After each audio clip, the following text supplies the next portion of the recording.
नमस्कार, मेरा नाम शशांक पांडे और आप NBC 24 देख रहे हैं। STT मेरिटधारी अभ्यर्थी लगातार धरना प्रदर्शन कर रहे हैं अपनी मांगों को लेकर, लेकिन आज हमारे स्टूडियो में मौजूद हैं।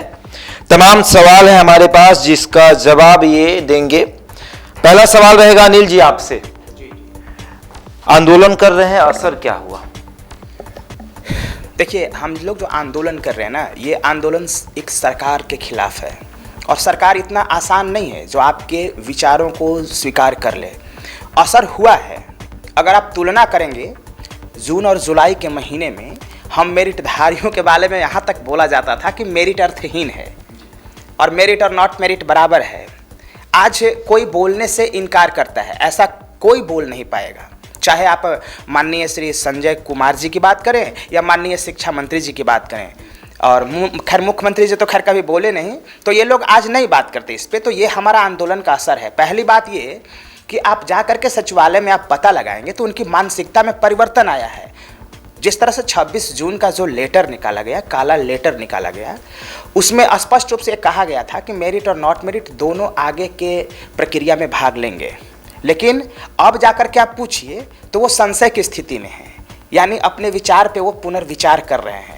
तो ये हमारी जीत है, मोरल जीत है। हम इस बात को स्वीकार करते हैं कि हमें पूर्ण सफलता नहीं मिला है, लेकिन हम डेफिनेटली हमें पूर्ण सफलता मिलेगी। इतना धरना प्रदर्शन कर रहे हैं फिर भी सरकार सुन नहीं रही है, आगे की योजना क्या है? जी, आगे की योजना हमारा यही है कि हम लोग इसी तरह से आंदोलन करते रहेंगे, मजबूती से के साथ करेंगे। और हम लोग सब 30,675 अभ्यर्थी हैं, कोई छोटी संख्या नहीं है, बहुत संख्या है। 38 जिला के और हिंदुस्तान के विभिन्न भागों में फैले हुए सारे अभ्यर्थियों को हम जोड़ेंगे।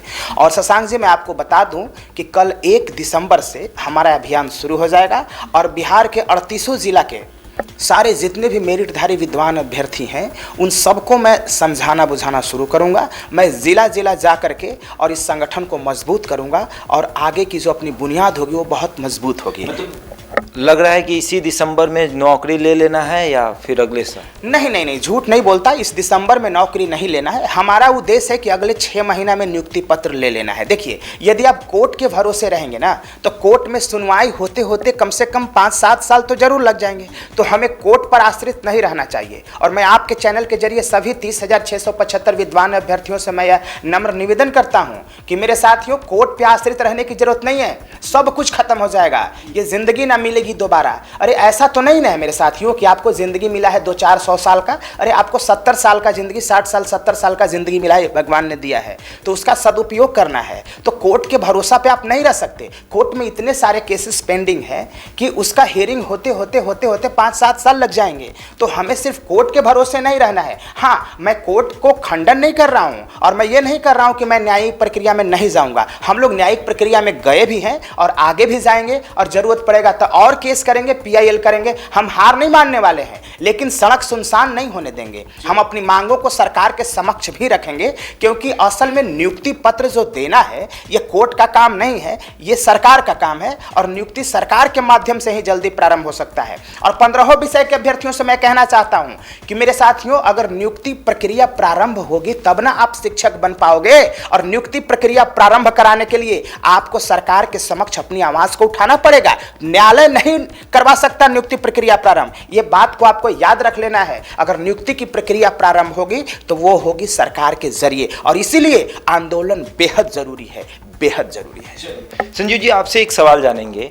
बिहार सरकार के कार्यशैली से आप कितना संतुष्ट? देखिए, बिहार सरकार की कार्यशैली से हम लोग बिल्कुल संतुष्ट नहीं हैं। क्योंकि जो है वो उन्होंने जो है नोटिफिकेशन निकाला था 2019 में कि आप लोग जो है एग्ज़ाम दीजिए, एग्ज़ाम के बाद आपको नियुक्ति देंगे।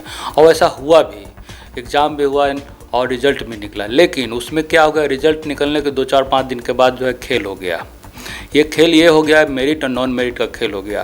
और वो खेल जो है सरकार चाहती तो तुरंत ख़त्म कर सकती थी, दूसरे दिन उसी समय ख़त्म कर सकती थी। बोलती कि जो है हम दोनों सीट जो है दोनों को मिला करके और जो है बहाली का जो सीट बढ़ा देते हैं और सभी को नियोजन करेंगे, एक साथ नियुक्ति दे देंगे। लेकिन वैसा की नहीं। तो बिहार सरकार की कार्यशैली पर जो है सवाल तो है ही। और छात्र लोग जो है मुख्यमंत्री साहब को जो है मतलब अपना विरोधी मानते हैं, और आगे और संख्या बढ़ेगा। हर विभाग में पेंडिंग है। तो कहना ये है, हम नीतीश कुमार से ये कहना चाहते हैं हाथ जोड़ करके कि आप जो है जल्द से जल्द हम लोगों को नियुक्त करें। और ख़ासकर महिला लोग जो है, महिला को बोलते हैं आपकी साइलेंट वोटर है, साइलेंट वोटर है। महिला कितना मुश्किल से जो है मेरिट में आती है, उसको भी आप कोई ध्यान नहीं दे रहे हैं। तो इसलिए बेटी पढ़ाओ बेटी बचाओ का जो अभियान अब चलाए हुए हैं, और साइकिल देते हैं, भोजन देते हैं, मध्याह्न भोजन देते हैं, तो वो सब भी करने के लिए स्कूल में टीचर नहीं है। गुणवत्तापूर्ण टीचर आप भेजिए, ताकि जो है ये जो आप एग्ज़ाम लिए हैं कोरोना काल में, उस समय जो है लोग गया एग्ज़ाम देने के लिए, महिला लोग भी गई, जिसको जो है मान के चलिए कोई ले जाने के लिए तैयार नहीं था, लेकिन वो जिद करके भाई और बाबूजी के साथ गई एग्ज़ाम देने के लिए और मेरिट में आई है, उसको भी आप ध्यान नहीं दे रहे हैं। तो सवाल यहाँ तो उठेगा ही ना आपके कार्यशैली पर। इसलिए हम माननीय मुख्यमंत्री को दोषी करार देते हैं जल्द से जल्द, और साथ में जल्द से जल्द विनती भी करते हैं कि जल्द से जल्द बहाली करें। रुपेश जी, आपसे भी सवाल रहेगा। लगातार आप लोग कह रहे हैं कि हम विधायक से मिल रहे हैं, पक्ष विपक्ष के सभी विधायकों से मिल रहे हैं, शीतकालीन सत्र चल रहा है, आपकी आवाज़ उठी है क्या? जी, पहले तो आपको धन्यवाद। शीतकालीन सत्र चल रही है, हम लोग अपने आवाज़ को पहले भी लगातार उठाते रहे सड़क पे, और सभी मंत्री विधायक के पास, पक्ष हो विपक्ष हो, सब लोग के पास अपनी आवाज़ को हमने पहुंचाया है। लेकिन सदन, लोकतंत्र में, लोकतंत्र का मंदिर कहा जाता है ये सदन, उस सदन में अपनी आवाज़ को उठाने के लिए हमने माननीय उठाया भी है आवाज़ को। आज ही तो भाई वीरेंद्र जो है कि क्वेश्चन किए हैं शिक्षा मंत्री जी से कि आप जो बात कर रहे थे नियुक्ति की, तो क्या हुआ, शिक्षक को नियुक्ति क्यों नहीं दिए? तो उसके जवाब में वो सदन में भी झूठ बोल रहे थे। लोकतंत्र के मंदिर में भी वो झूठ बोलते हैं और वो घुमाते हैं। वो स्पष्ट, आज भी वो स्पष्ट नहीं बोल पाए हैं। हम लोग सदन के बाहर थे, सड़क पे हम लोग थे सदन के बाहर, हालांकि आसपास में उसका 44 धारा लगा रहता है, लेकिन हम लोग कुछ संख्या में, उसके 1 किलोमीटर अलग हम लोग आज संख्या में थे, जमा थे, लेकिन सदन के आसपास हम लोग विधानसभा विधानमंडल के आसपास नहीं जा सकते, 144 धारा लगा रहता है। तो कुछ सांकेतिक तो 3-4 बच्चे वहाँ पर हम लोग गए थे, सब लोग मित्र लोग गए थे वहाँ पे, और वहाँ पे जो है कि अपनी आवाज़ उठा रहे थे। उसी समय सदन में भी आवाज़ उठ रहा था हम लोग के बारे में। भाई वीरेंद्र क्वेश्चन पूछ रहे थे और काउंटर में जवाब दे रहे थे, लेकिन जवाब ऐसा दिए कि आप सुन के कन्फ्यूज हो जाएंगे, आम आदमी सुन के कन्फ्यूज हो जाएगा। वो सदन में कोई स्पष्ट मतलब इतना टाइम ड्यूरेशन दे रहे थे, लेकिन समय दे रहे थे। उनसे बार बार क्वेश्चन पूछा रहा था कि क्या कब तक आप नियुक्ति दे देंगे। वो कोई स्पष्ट बात वो टालने के मूड में थे। वो स्पष्ट जो है कि जवाब नहीं दे पा रहे थे। तो हम कहते हैं कि इतने खर्च करके ये लोकसभा, ये विधानसभा, ये विधानमंडल, ये सब क्यों है? ये जनता की आवाज़ के लिए तो वो सब बना हुआ है। वहाँ पे जनता का आवाज़ ही नहीं उठना चाहिए, लेकिन जनता का आवाज़ उठ नहीं रहा है अभी। आप समस्या जो सरकार की अभी जो जनता की समस्याएं हैं वो उठ नहीं रहा है। क्या है बिहार में शिक्षा की जो स्थिति है बदहाल ना हो गई है, इसके बारे में वहाँ निर्णय लेके सब लोग जाते हैं, लेकिन वहाँ निर्णय ले नहीं पा रहे हैं। सरकार अपने गलती पर पर्दा डाल देती है, वो बरगला देती है, लेकिन स्पष्ट शब्दों में ऐसा कुछ भी नहीं कहती जिससे हम लोग को विश्वास हो कि हम लोग को निकट समय में हम लोग को नियुक्ति मिल जाएगा। ऐसा कोई स्पष्ट वो वादा नहीं करती और स्पष्ट समय निर्धारित नहीं कर पाती है। तो सरकार से हम यही विनती करते हैं कि आप समय निर्धारित कर दें कि हम लोग जो आज भटक रहे हैं 5 महीने से, जो मेरिट में आकर के, मेरिट वाले छात्र हैं आकर के भटक रहे हैं 5 महीने से, तो सरकार को तो इस पर स्पष्ट सदन में बोलना चाहिए। अरे हम लोग से स्पष्ट नहीं बोलते हैं, हम लोग जाते हैं, लेकिन सदन में तो उनको बोलना ही चाहिए, उनसे पूछा गया, लेकिन वहाँ भी वो स्पष्ट नहीं दे सके। ये हमें बहुत निराशा हुआ। संतुष्ट नहीं है शिक्षा मंत्री के जवाब? नहीं, उनके बयान से तो हम लोग जो है कि निराशा हुआ, संतुष्टि या निराशा होगा। और जो है कि ऐसे में हम लोग मानसिक प्रताड़ित हो रहे हैं। सरकार के जो जलेबी जैसे वो रोज़ जो सुबह शाम अलग अलग बयान देते हैं, उससे मानसिक प्रताड़ित हो रहे हैं अभ्यर्थी। आज जो 30,675 अभ्यर्थी हम लोग जो स्टेट मेरिट में आने के बाद भी आज 5 महीने से प्रताड़ित हो रहे हैं, मानसिक प्रताड़ित, इसका जिम्मेदार कौन है? इसका जमा सीधा शिक्षा मंत्री जी है।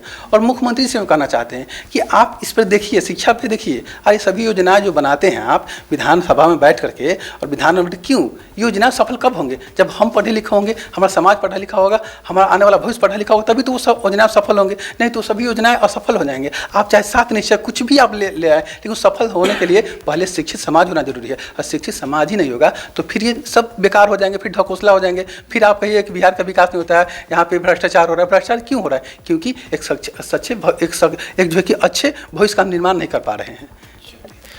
अच्छे भविष्य का निर्माण नहीं कर पा रहे हैं। 2019 से लगातार आप लोग सड़कों पर हैं, एसटीईटी अभ्यर्थी लगातार सड़कों पर हैं, कह रहे हैं कि शिक्षक की कमी है। अगर शिक्षक की कमी है तो पढ़ा कौन रहा है? कैसे चल रहा है ये सिस्टम? कोई नहीं पढ़ा रहा है, सारे के सारे सीट खाली हैं। अभी 2 साल पहले लगभग 5500-5600 स्कूलों को अपग्रेड किया गया।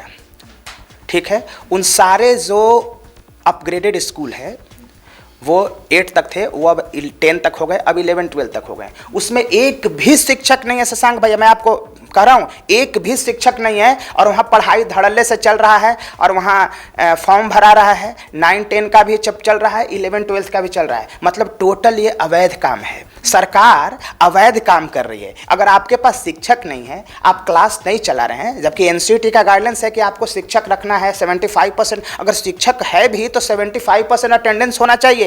अब तब फॉर्म भराएगा और तब जाकर के जो डिग्री मिलेगा वो वैलिड डिग्री होगा, लेकिन ऐसा कोई बात नहीं है। टीचर ही नहीं है, क्लास ही नहीं चल रहा, तो 75 और 74 का कोई कॉन्सेप्ट ही नहीं है। तो कहीं भी शिक्षक नहीं है, हर जगह शिक्षक के पद खाली हैं। एक शिक्षक, कहीं शिक्षक भी नहीं है, कहीं मिडिल स्कूल वाला जो शिक्षक है जो 1 to 8 के लिए पढ़ाने के लिए बना है, वो पढ़ा रहे हैं क्या? वो अटेंडेंस केवल ले रहे हैं, अटेंडेंस बना रहे हैं। माने सिर्फ लीपा पोती हो रही है, बिना शिक्षक के बिहार के सारे स्कूल चल रहे हैं। और हम विद्वान, बिहार के इतिहास के सबसे विद्वान शिक्षक सड़क पे घूम रहे हैं, स्टूडियो में बैठ करके इंटरव्यू दे रहे हैं। चलिए, बिहार के सबसे विद्वान शिक्षक जो हैं वो सड़कों पर हैं, स्टूडियो में बैठकर इंटरव्यू दे रहे हैं।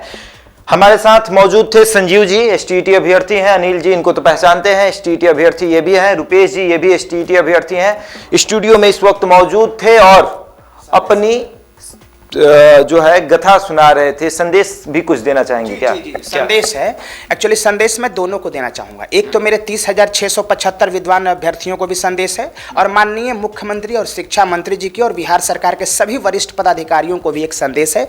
मेरा विनम्र संदेश है सबसे पहले मेरे अभ्यर्थियों को, मेरे साथियों, ये धरती हक मारने के लिए बनी है। आपको उतरना होगा कफन बांध के इस मैदान में, तब नियुक्ति पत्र मिलेगा। संघर्ष करना होगा, लड़ना होगा, आंदोलन करना होगा, संगठित होना पड़ेगा।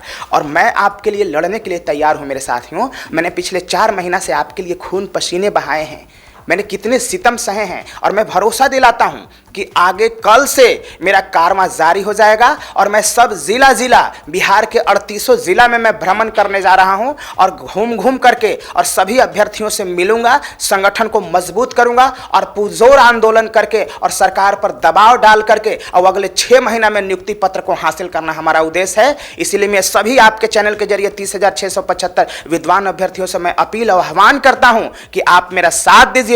भाई ने आपके लिए हमेशा काम किया है, और आगे भी हम काम करते रहेंगे। जहां भी रहेंगे, जिस टेबल पर बैठेंगे, आपको कभी शर्मिंदा नहीं होने देंगे, और आपका भविष्य कभी खतरे में नहीं होगा। पहली बात। दूसरा, मैं सरकार को, महोदय, मैं सभी सरकार में बैठे हुए वरिष्ठ पदाधिकारियों, माननीय शिक्षा मंत्री और अंत में माननीय मुख्यमंत्री महोदय से मेरा हाथ जोड़कर विनती है, सब आप लोगों की साख खराब हो रही है, खास करके माननीय मुख्यमंत्री जी का साख खराब हो रही है, उनके प्रतिष्ठा पे धब्बा लग रहा है, ये आप कमजोर बन रहे हैं। मैं नहीं चाहता कि आप एक कमजोर मुख्यमंत्री बने, मैं नहीं चाहता बिहार का मुख्यमंत्री कमजोर हो, मैं नहीं चाहता कि बिहार का मुख्यमंत्री की साख गिरे। इसलिए बेहद जरूरी है कि स्टेट 2019 का मुद्दा को हल किया जाए महोदय, और विज्ञापन के अनुरूप इसे जल्द से जल्द बहाली प्रक्रिया को प्रारंभ किया जाए, और विज्ञापन का पालन किया जाए, चयन प्रक्रिया का पालन किया जाए, और मेरिट का सम्मान किया जाए महोदय। तो ये थे अनिल जी, और लगातार हमारे स्टूडियो से ये सवाल उठा रहे हैं एसटीईटी नियुक्ति को लेकर। चलिए, ऐसे ही तमाम खबरों के लिए जुड़े रहे हमारे साथ और देखते रहे NBC 24।